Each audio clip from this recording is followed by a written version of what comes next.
I had lived in that house for 25 years, long after most people my age had built families or careers of their own. At first, it was necessity: my father's back injury, my mother's declining health, bills that stacked higher than we ever expected. I stayed, and then the years just kept folding in on each other. Somewhere along the way, my life became about preserving theirs. I paid the utilities when work was scarce for them, kept the mortgage current when emergencies drained our accounts, and did the kind of invisible labor no one praises but everyone relies on. I painted the porch each spring, patched the roof after storms, clipped the hedges until the neighbors joked they could set their watches by me.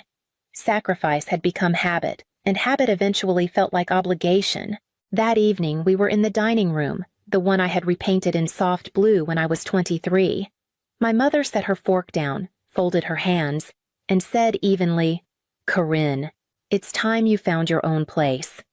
My father nodded, not meeting my eyes, as if the decision had been rehearsed. The words were sharp and flat, slicing through decades of unspoken expectation. I thought I might cry or plead or shout. Instead, I laughed. The sound startled even me, short, dry, too brittle to be mistaken for humor. My mother frowned. "What's funny?" I shook my head, forcing a smile that didn't reach my chest. Nothing.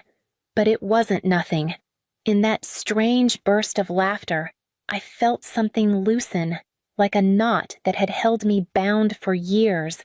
They spoke as though I'd overstayed, as though my presence were an inconvenience, not the scaffolding that kept the house upright. They were already imagining the empty bedroom, the redecorated walls, the space they could finally reclaim. Their dismissal stung, but underneath the sting was a flicker of something I hadn't felt in years: possibility. Maybe they thought they were pushing me out. Maybe they were. But for the first time, the idea of leaving didn't feel like loss. It felt like a door opening. I excused myself quietly, carried my plate to the sink, and stood there in the kitchen where I'd prepared thousands of meals. My hands were steady, but my thoughts were racing. They wanted me gone. Fine. Perhaps it was time I learned what gone could mean.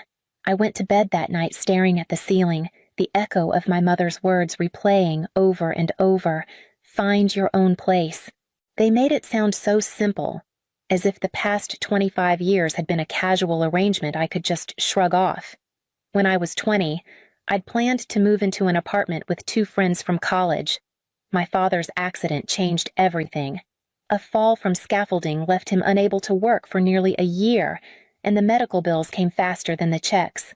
I stayed, telling myself it was temporary, just until he healed. By the time he was back on his feet, my mother's health began to slide. She hid the severity at first, but I noticed the prescriptions, the fatigue, the hospital visits. Someone needed to manage the finances. Someone had to be steady when both of them were slipping.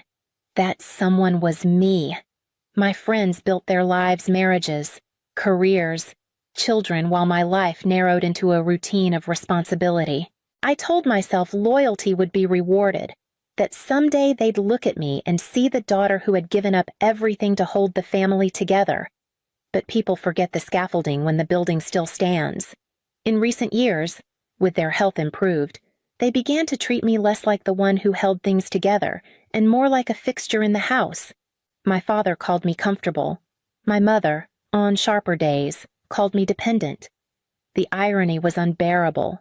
I had been the one to keep the mortgage afloat, the utilities paid, the property tended like a shrine. Yet, in their eyes, I was invisible useful until I wasn't. Replaceable once they decided they wanted something different. That laugh at the dinner table wasn't madness. It was release. It was the sound of chains loosening, of a truth I had refused to admit pressing its way to the surface. If they didn't value what I'd given, then maybe it was time I stopped offering it so freely. And with that thought, the possibility of leaving began to take shape. The next morning, I sat at the kitchen table with a cup of coffee, staring at the stack of envelopes I kept tucked in a drawer: bills, bank statements, Tax records, all the proof of the life I had carried on my shoulders. For years I had opened them quietly, paid what needed to be paid, and slipped them back without ceremony. My parents never asked, and I never offered. It had become routine. But this time I pulled everything out and spread it across the table.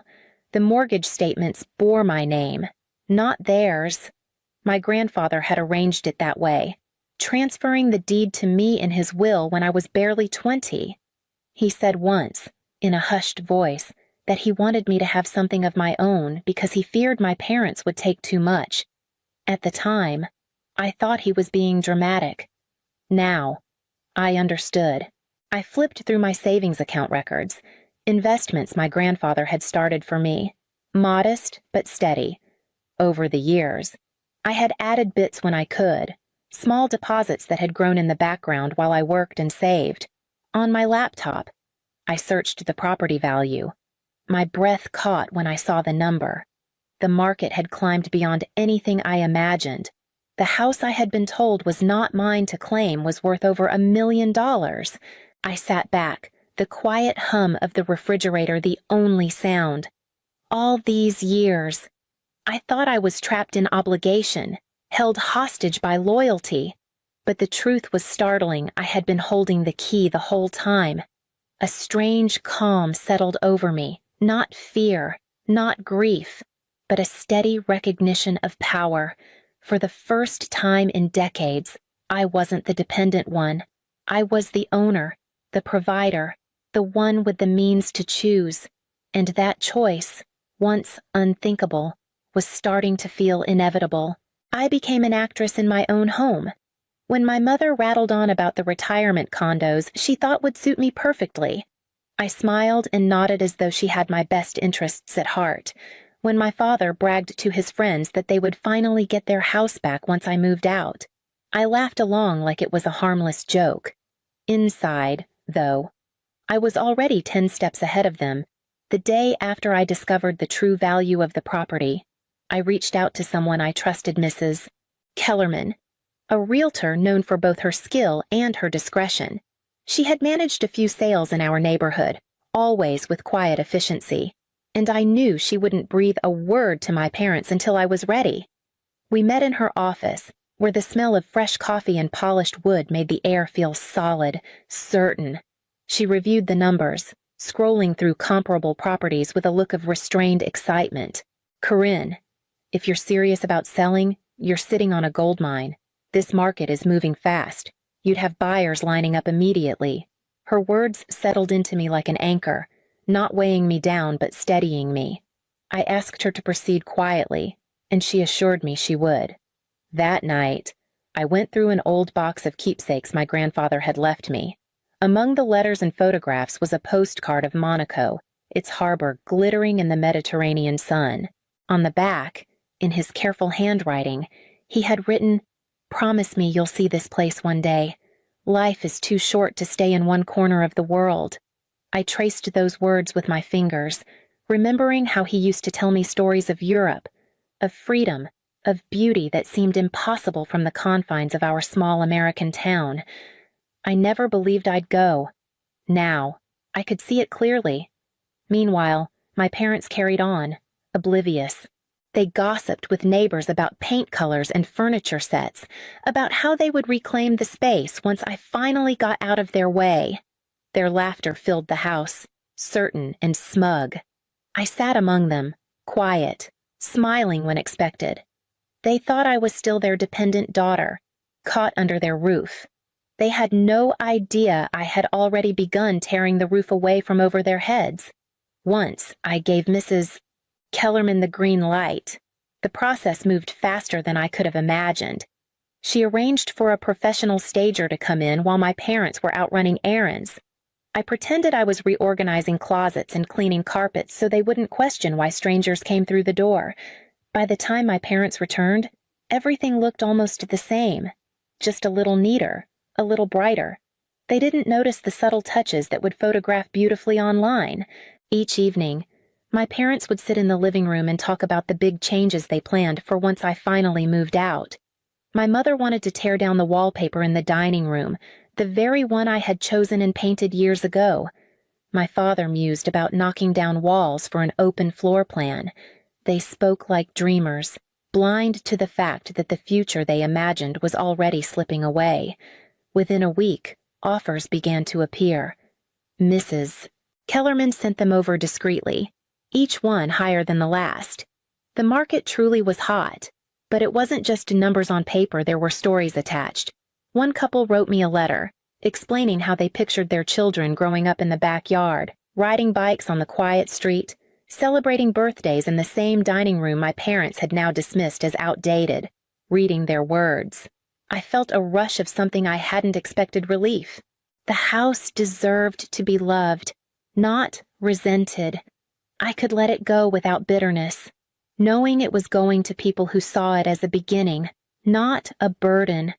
The day I signed the papers, I did it quietly, sitting at Mrs. Kellerman's desk while sunlight streamed through her office window. My hand was steady as I wrote my name, each letter anchoring the choice I had made. When I set the pen down, I didn't feel guilt. I didn't feel fear. I felt the weight of 25 years finally lift. The house was no longer my cage. It was my liberation.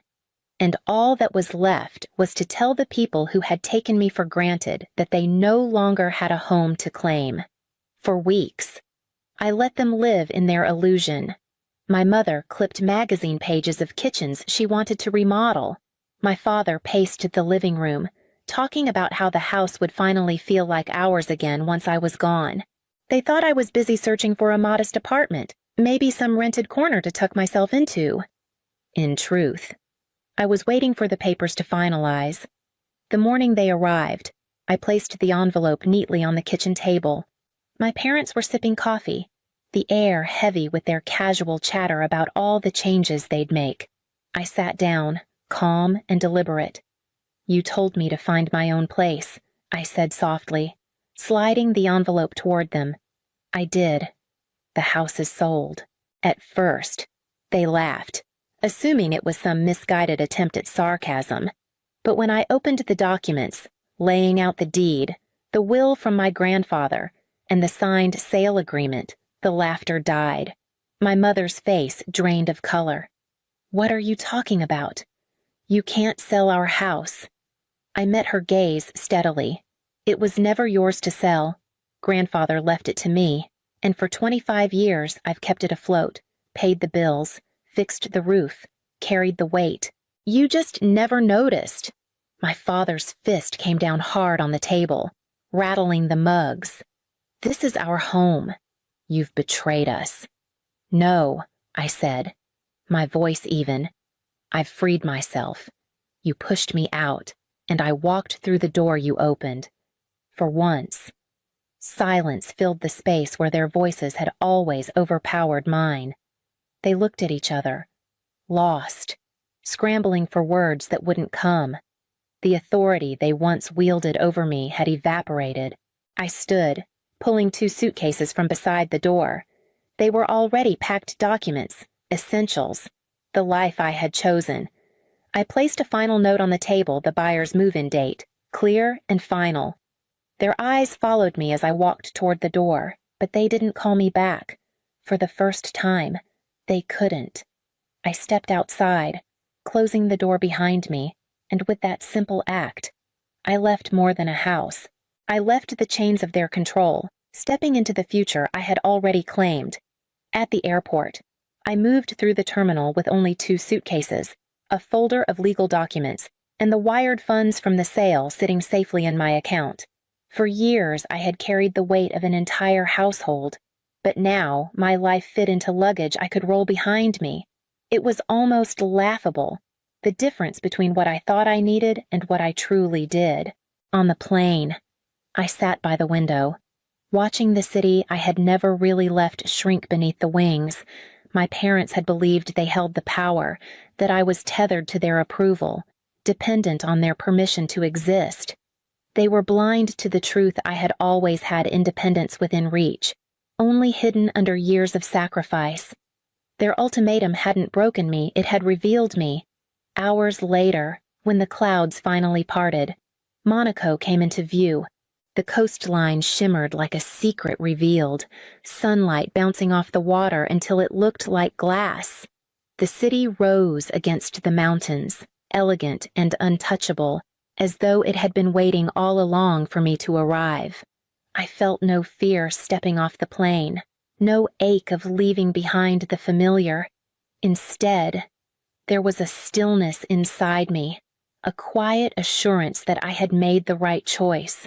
The apartment I had arranged was small compared to the house I had left, but it overlooked the Mediterranean, and the view alone felt like a rebirth. That first night, I stood on the balcony, the air carrying salt and warmth, the sea moving steadily below. For the first time in 25 years, I belonged to no one but myself. And with that realization, I knew the life I had postponed for decades was finally beginning. The mornings in Monaco became my sanctuary. I would wake to the sound of gulls circling the harbor, step onto my terrace with a cup of strong coffee, and watch the sun spread gold across the Mediterranean. The air was softer here, warmer somehow, as though it had been waiting to soothe me after years of gray obligation. I began learning French, stumbling through simple greetings with shopkeepers, repeating phrases to myself until they felt natural on my tongue. The markets were vibrant rows of olives, fresh bread, flowers bursting with color. Neighbors greeted me kindly, curious but welcoming, as if I had always belonged on these narrow streets. For the first time in decades, each day felt like discovery rather than duty. I carved out hours for something I had abandoned long ago: photography. I bought a new camera and wandered the city, capturing light on water, the lines of boats against the horizon, the easy smiles of strangers. Slowly, an idea grew. I could turn this passion into a business, portraits and prints, perhaps even exhibitions. My funds gave me security, but it was this pursuit that gave me purpose. The letters and calls began within weeks. At first, my parents were furious, demanding explanations, accusing me of betrayal. Later, their tone softened, shifting to pleading, reminding me of memories from childhood, begging for another chance. When silence followed, I felt no panic. Their voices had dictated the rhythm of my life for 25 years, but now they were only echoes, fading further each day. I didn't reply. I didn't need to. Their words no longer carried weight. They could not reach me across the sea. Standing on my terrace one evening, camera in hand, I realized I had not just left a house behind. I had left an old version of myself, and in its place, something entirely new was beginning. Months passed, and my life settled into a rhythm that felt wholly mine. Then one evening, as the sun dipped low over the water, my phone lit up with a number I knew by heart. My mother's voice came through, thinner than I remembered. "Corinne, we're struggling. Things aren't easy without you here. Maybe we were too harsh. Maybe we shouldn't have said what we did. Just come back, please." Her words hung in the air, fragile and searching. I listened, letting the silence stretch. Once, I would have rushed to fill it, to reassure, to carry their burdens without question. But now, I felt only a quiet clarity. "I hear you," I said gently. "I hope you find your place. I've found mine." There was a pause, a sharp inhale on the other end, and then nothing more. I ended the call, placing the phone face down on the table. My hands didn't shake. My heart didn't ache. The cycle that had bound me for so long was broken, not with anger, but with release. I stepped out onto my terrace, the evening breeze carrying the scent of salt and jasmine. The sky blazed with streaks of orange and rose, the kind of sunset that made the world feel endless. I lifted a glass of wine, holding it toward the horizon. After 25 years, I whispered to myself, I didn't just find my own place. I found myself, The sea stretched out before me, vast and unclaimed, and I knew that from this moment on, every step forward belonged only to me,